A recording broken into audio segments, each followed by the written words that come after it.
What up, y'all? This is your boy Yankees fan for life, here to make a quick vid before I go to work. So I'm on Facebook. I'm having a discussion. There was a discussion posted in the NoDQ.com wrestling discussion page on Facebook. Go ahead and like them. And this guy posted a small video comparing Goldberg to Ryback, or comparing Ryback to Goldberg rather. And he posted the question, is Ryback the next Goldberg? And of course I said hell no. And the first comment on it actually was just straight up no. Couple of guys came on. I think one or two of them were bashing Goldberg, saying how he completely sucked and he had ending his streak had nothing to do with the downfall of WCW. Yada yada. I argued against him. I guess he didn't like that too much because he stopped talking about it. The one dude I'm talking about, he seemed pretty young too, so he was either not around or he was a very small kid when Goldberg was dominant in the wrestling world. Which really, that would be contradictory to what I'm thinking, because as a small kid, seeing somebody like Goldberg, you should be overwhelmed. Like, you should be amazed at this guy. But, and I have to say this, back in the 90s, back during the Attitude Era, back during the era of the Monday Night Wars, we didn't really have the internet. The internet was something really new. So you didn't have a lot of smarks. There were smarks, there were some insider people, but it wasn't like today where everyone on the internet knows everything about the behind the scenes, backstage stuff of what's going on. We didn't have that back then. So all we knew was that Goldberg was awesome and he was destroying people. Even before that, Hulk Hogan was awesome. The Ultimate Warrior was awesome. It's not until the past decade that WWE and a lot of other guys, but mainly WWE, and these bitter old wrestlers, these old executives, these bitter has-beens, they're so bitter that all they can do now is try to blame everyone else for their downfall. They're going through midlife identity crisis, whatever it is, and they're trying to pinpoint or the point in their life where they went wrong.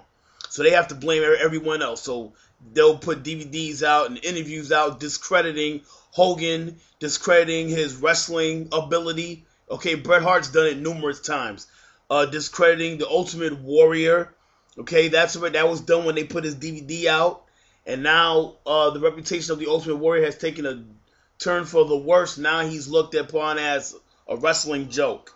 And they're trying to do it with Goldberg. Just because these guys didn't have 100 different wrestling moves, that wasn't their gimmick.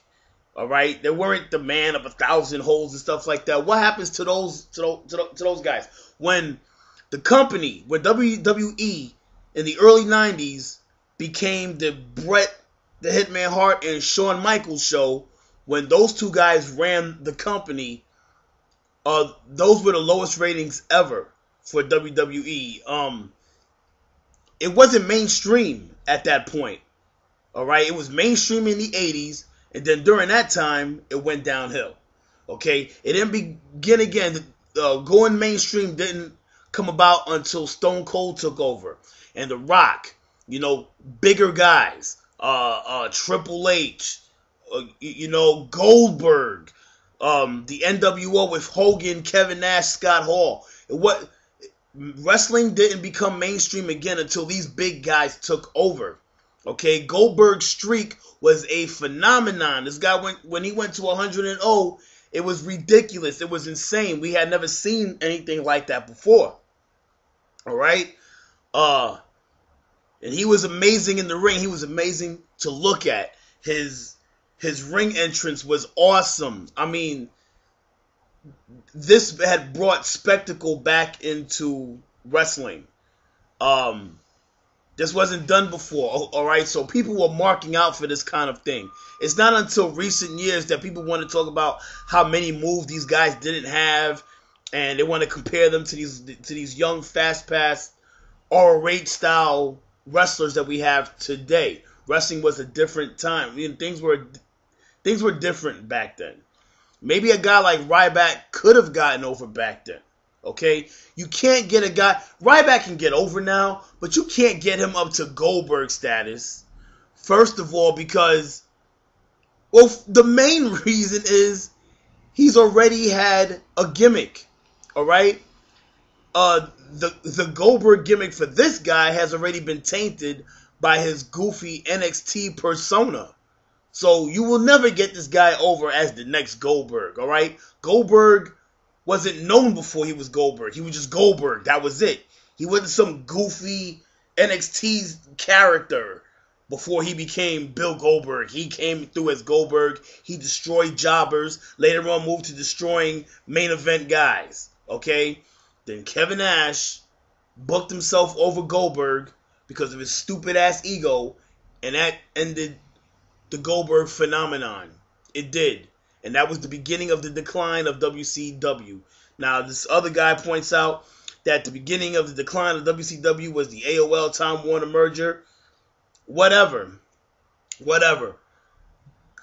Goldberg's streak ending, and then the NWO dividing and turning into the red and black and the black and white, and then getting back together, and then incorporating a bunch of jobbers in there to saturate it, to oversaturate it, and turn it into a big mess. That was part of it. Then losing great talent, Eddie Guerrero, Chris Benoit, Perry Saturn, Chris Jericho, Dean Malenko, The Big Show. Losing these guys to WWE did not help WCW stay up either. So they were losing. It wasn't just because of a merger, because Vince McMahon, who lost 82 weeks in a row to WCW, stood the test of time and was prominent after that happened. Even though the merger, he wasn't negatively affected by the merger, but can you imagine Vince McMahon being in the middle of a merger like that and failing and losing to WWF at the time? That wouldn't have happened. That would have not happened. All right, he's a wrestling guy. Yeah, right. Ted Turner's not a wrestling guy, so it wouldn't have worked. Oh, all right. Vince McMahon was on top. Stone Cold, The Rock, Triple H, these guys were over. They were on top. And later on, Kurt Angle, Chris Jericho, The Big Show, these guys, WWE just had a good thing going, and they weren't, at the time, they've destroyed it now, in my opinion, but at the time, they were going strong. So, the basic point of all of that I'm saying, because I think I've gotten off the topic, the basic point I'm saying is, at the time, Goldberg was a phenomenon.